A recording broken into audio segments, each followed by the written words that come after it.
Hey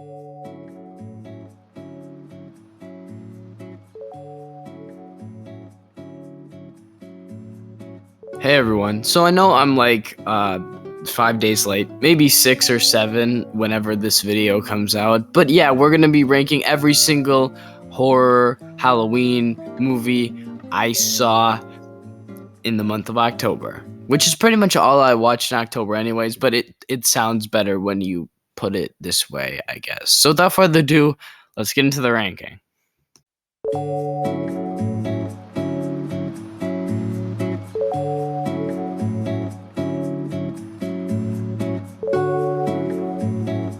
Can we all agree that M. Night Shyamalan has probably had the most disappointing career a director could ever had? He made 2 fantastic films with The Shining and Unbreakable, and those movies just had such a creative flair, such a creative spark, and were so interesting and fascinating in so many different ways. But then, as his career slowly progressed, his movies just didn't really have that same flair. They didn't seem to have those ideas. They didn't seem to be able to tie those twists in with the movie and make them, make sense. And now it just feels like he's just a very mediocre to awful director. I have not seen a lot of his awful movies. This is probably the first terrible movie that I have seen from him, but I wasn't expecting it to be good at all. No one was expecting this movie to be good. No one was expecting it to even be okay. It got rotten reviews before the movie came out. And while Rotten Tomatoes isn't the most reliable source ever, if your movie's rotten before it's even theatrically released, I think that's kind of showing how bad your movie truly is going to be. And this movie was awful. It was terrible. Occasionally, I felt like the sort of sense of humor, like it was laughably bad. But beyond that, it's a terrible movie. I just kind of wanted to talk about how M. Night Shyamalan's career was very disappointing and how it could have been a lot better if he just stuck to that creative flair that made him such a great director in the first place.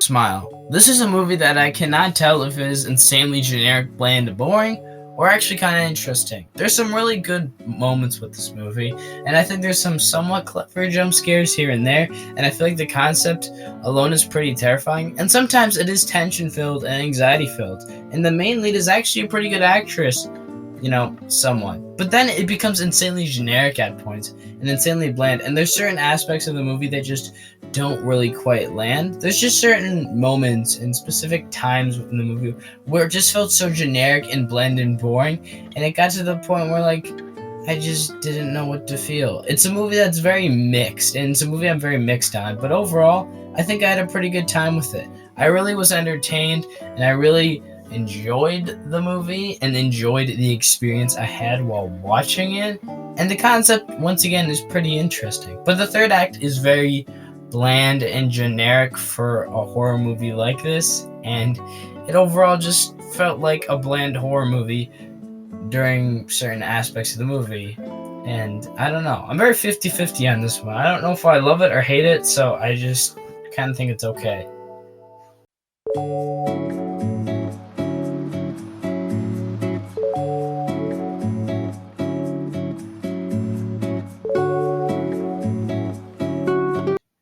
Werewolf by Night is an MCU horror movie that is decent. I guess I kind of like how it was trying to give that Vince Price Universal Monsters vibe, but beyond that, there's not much to say about this. It was definitely sort of to be an experiment of what the MCU is trying to do and what they could do maybe in the future, but it definitely wasn't anything crazy or anything that blew my mind. It was just kind of there, it's kind of there.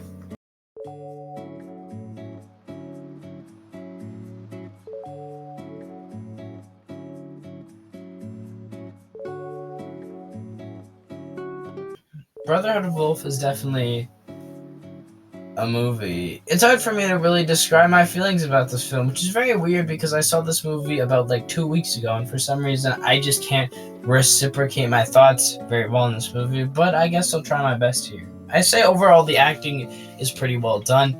when it comes to all the characters. They do a good job at acting like they are from their time. I feel like this movie does a very good job at encapsulating the time that it takes place in, which some movies aren't able to do very well. But this movie is really able to get you sucked in. It makes you feel like this movie was actually filmed during that certain time period because of the certain way people dress, the certain way, genders are supposed to be, idealized as and such. I feel like the way they do that is just overall very well done. The tension is pretty decent, but I feel like when it comes down to it, it's not a great horror movie, and it's not really that great of a movie. There's certain aspects I do really like about and really enjoy, but I feel like the aspects that I enjoy about this movie aren't exactly like the aspects that are supposed to be like focused on, or exactly are focused on like the plot and such.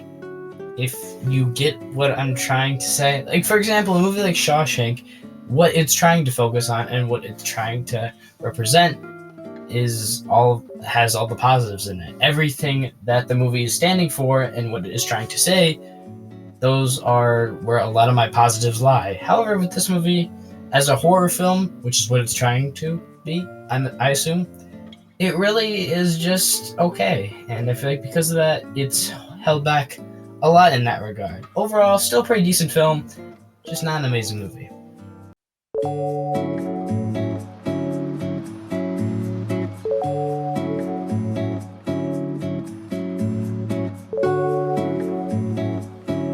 Kronos is overall just a really good movie. I feel like for the most part it doesn't have that many great things to really talk about, but the main one I'd say in my opinion is definitely the themes. I love this idea and this concept of how we're all eventually going to die someday, and that we have to all accept the fact that we're going to die someday, and sort of representing it with this, bug thing that can sort of make you immortal is very interesting. I feel like it handles it in a very fascinating way that not many movies are able to, do very well. Also, I just love the overall idea and concept of this sort of bug-like creature that's able to turn people to vampires, and the way they use it as not exactly like the sense of fear, but as this sort of object to obtain is fascinating to me. It's more so a movie that's like a thriller.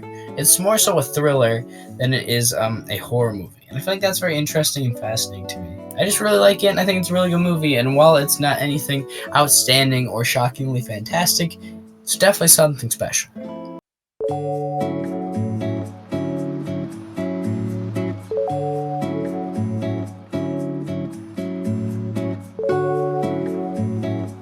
28 Days Later is a horror movie that's known as a classic that I just think overall it's pretty good movie. Pretty good film overall. I really like the cinematography at points. There's some really nice sort of tracking shots and overviews of the city, as well as just the way it's done overall is very clean, slick, and professional. It doesn't exactly stand out a crazy ton, but you can tell it's really well made and really well put together. Also, the story is just really well written. I love the progression of how we just slowly move on, as the story just kind of moves along. It moves at a brisk, nice pace that is very entertaining to just watch and see overall. Also, the tension can be very great at times when there's just these very quiet moments that you don't really know what's going to happen, but you feel like something's going to pop out at any given moment, and I love stuff like that. The zombies in this movie are probably some of the best zombies in a zombie movie ever. I feel like they're very interesting. They're a lot more smart, they're faster, they're more intelligent, and they're just overall very terrifying in this movie. And the practical effects for them are pretty well done. It's just a really solid, well-made horror movie. And I feel like the problem with that is it doesn't stand out a ton. When it comes down to it, it just feels like there isn't a ton that pops. It doesn't feel crazy unique or different or like its own movie. It just kind of feels like a solid, well-made movie. And that was kind of my problem with Danny Boyle's other movie, Slumdog Millionaire. It just didn't feel like there was as much that popped out or that made it its own movie. Yes, there was definitely that at times with the storytelling, but beyond the storytelling in that movie, it just didn't really feel like it owned what it was and what it was trying to become. And I feel like I have that problem with this movie as well. So far, as a director, Danny Boyle just seems like someone that can make a good movie, but can't really make a great movie. And I feel like that's what this is to me. Nightmare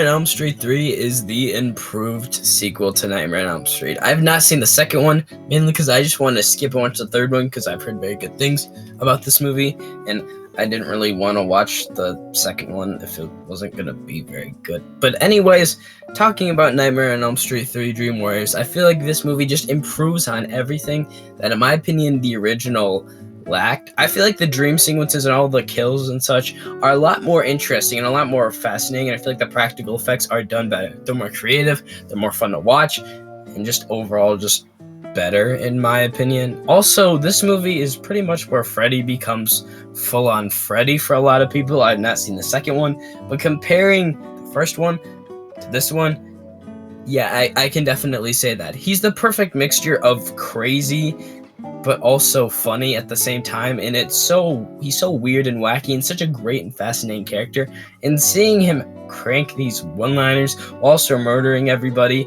is so entertaining and so fun to watch, and he just makes the movie so much better by having such a unique and interesting personality. I feel like also the tension can be conveyed a lot better than it was in the first one. The first one, I wasn't really scared at all, but this one has that mixture of that tension and fear, but also trying to entertain you at the same time with this whole concept and idea. The third act is more fun. The characters, I'd say, are even better. I think I like Nancy more in this one. I also would say that I liked the professor as well. The chemistry was very well done, and I feel like overall that was better. The only problem that you could say that goes with this movie is that the kids are not very good.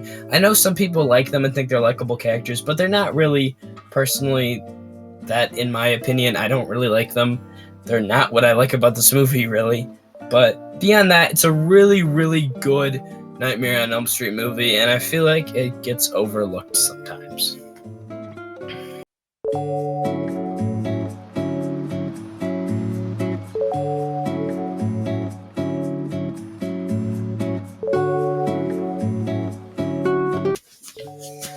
Bram Stoker's Dracula. Now, for the longest time, I've only seen the original Dracula, and I kind of thought that a lot of the original Dracula was like the true book and was how the book is like mostly based off of. However, watching Bram Stoker's Dracula, which is more based on the book, I have now concluded that I am very wrong and that, yeah, this overall product is better than the 30s overall product, and I'm gonna tell you why here. First off, I love the idea of Dracula having a backstory. I like the idea that we get more of somewhat of a motive for him, I guess you could say, or like somewhat more of a story. We get to know him more as a character, and not exactly sympathize with him, but also sort of sympathize with him at the same time, and sort of understand his character more. We don't exactly feel bad for him, but also we do feel bad for him. It's a weird mixture because we don't see him as a good person or a bad person. We just see him as something that's sort of in the middle, and I feel like those are the best movies where we don't exactly think, oh, this person is so awful, or oh, this person is so great. It's just a mixture of the two. Also, the actor that plays Dracula is fantastic. He embodies everything that Dracula is and represents, and I feel like there's just no one that could have played him better in this movie. You feel his presence, you feel him, you believe he's Dracula. It just works out really great. Now, the one thing that I love is also that instead of murdering Keanu Reeves' character, instead of killing him, he decides to pretty much torture and almost ruin his life entirely in such a interesting way. He makes sure that he can't escape by having all of his wives suck the blood out of him so that he can't escape, but also the fact that he, in the process of this happening, in the process of all the pain and suffering that is happening to him, he also is slowly stealing away the woman that he loves. He's trying to break him down on the inside, sort of out of somewhat of jealous and, bitterness in a way. At least that's how I see it. That's how I would interpret it, as at least in my personal opinion. Also, the story overall is just great. I feel like the way it slowly builds up the characters, builds up this world, the way they just do it is so great and fascinating and interesting to me. Overall, it's just a really, really great story that I have a lot to love overall. The only thing I don't really like about this movie is Keanu Reeves. His acting's not very good. I know a lot of people have talked about this, but Keanu Reeves, I don't hate him in this movie, but he definitely isn't all that great. He definitely needed some work in the acting department on this movie, and he's definitely, at least I'd say, gotten better as an actor, at least from what I've seen from him in The Matrix, but overall, pretty great movie.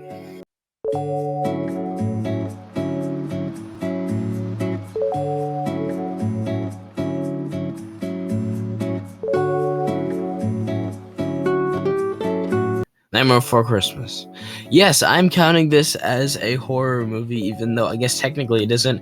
But any movie that has sort of horror, like is like surrounded like with like a horror atmosphere, sort of, I guess. Nightmare Before Christmas. Yes, I know this is more of a Halloween movie than a horror movie. I don't care. I want to add it to this list because I just want to talk about this movie because I love it so much. First off, the animation is absolutely out of this world. Fantastic. I love the designs, the way the world looks. It's absolutely top tier stop motion animation and probably some of the best animation I have ever seen in an animated movie ever. It is that good. It is that beautiful. It is that elegant. It's just so amazing and pleasing to look at. The songs also are fantastic. I love how they all sort of progress with the story. They all sort of, move the story forward, move the themes forward, and move Jack's character arc forward in so many different ways. I love how they do that. It's so amazing. And the music is just amazing to listen to as well, and just hear. It's so mind-numbingly good. The story is a classic tale that just works so well. Seeing Jack's development as he, sort of tries to realize to, like, not just, like, settle for sort of things. Be grateful for some of the things that you have. And accept who you are and accept what you are and not try to be something that you're not. It's a kid's tale that is sort of, hiding it in a way, but also is not. You can tell, you can realize the themes, you can see the themes, you see them, pretty clearly as a whole. It's just a classic that you can just, oh my god.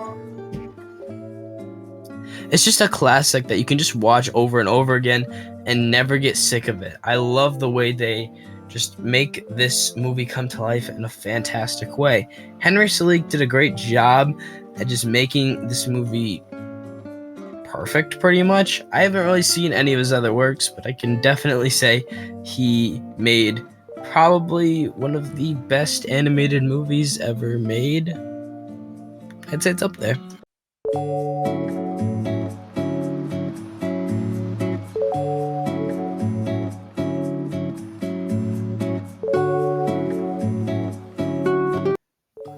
Well, I finally did it. I finally watched Scream, and I can safely say that this is one of my favorite horror movies ever. It probably might even move higher on my favorite horror movies list, which I also did a live stream for. You guys can check that out if you want to check it out. But if that movie,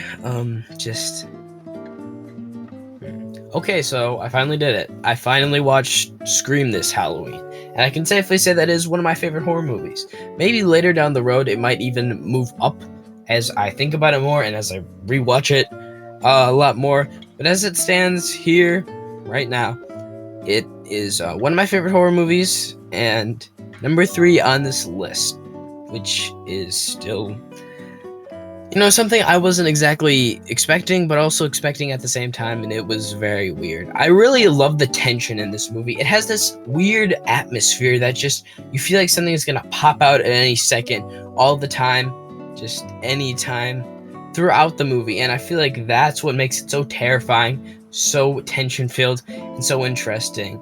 I also will really say that I love how it sort of it's a twist on a slasher that's a lot more self-aware, and that takes all the tropes from slasher movies and kind of twists them on its head in a very interesting and fascinating way. And I feel like because of that, it's just very interesting the way they're able to pull it off, the way they're able to take these tropes and stereotypes from slasher movies and sort of like study how they are normally and just kind of twist it on its head. It's still unique for today's time.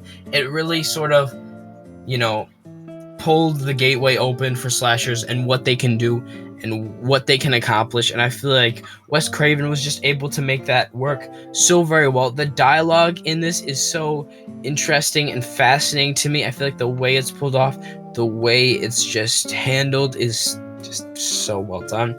I really like the performances. I feel like it just does a great job at being a very entertaining movie, but also a very tension-filled movie.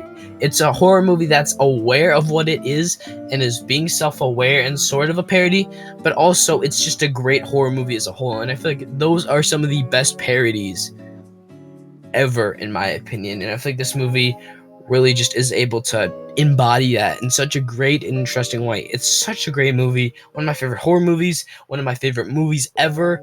Absolutely love it. One of the greats.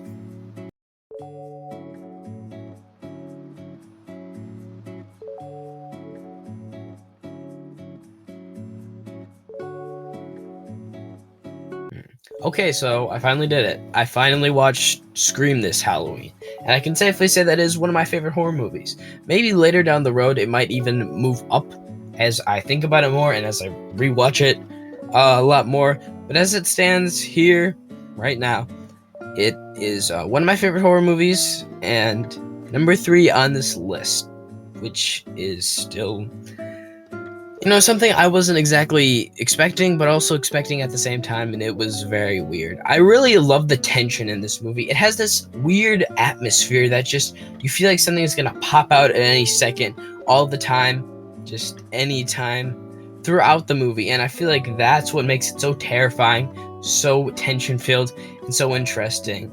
I also will really say that I love how it sort of it's a twist on a slasher that's a lot more self-aware, and that takes all the tropes from slasher movies and kind of twists them on its head in a very interesting and fascinating way. And I feel like because of that, it's just very interesting the way they're able to pull it off, the way they're able to take these tropes and stereotypes from slasher movies and sort of like study how they are normally and just kind of twist it on its head. It's still unique for today's time.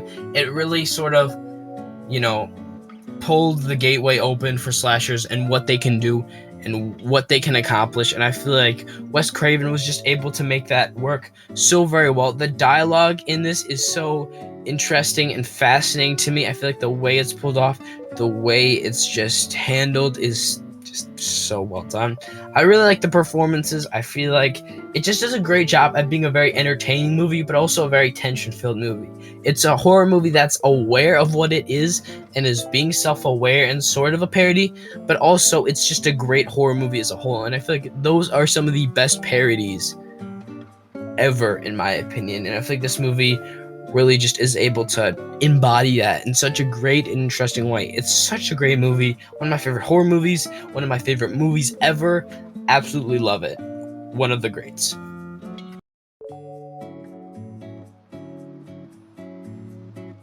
Frankenstein. This is a movie I have talked about endlessly, and I feel like I just won't ever stop talking about this movie. I feel like it's just has the perfect atmosphere. It has the perfect tension.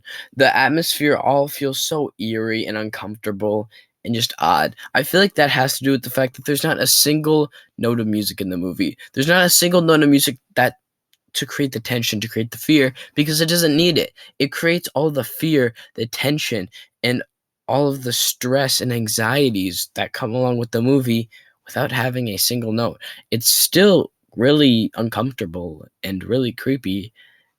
There's no music in it. And I feel like that because there's no music in it, that silent tone, that silent, weird, uncomfortable tone just creates and builds this weird, crazy atmosphere. Boris Karloff is perfect as Frankenstein. The guy who plays Dr. Frankenstein is fantastic. He does a perfect job at representing who he is, and I feel like he just embodies the character so well. Overall, fantastic movie. I've talked about it so many times. Masterpiece of cinema.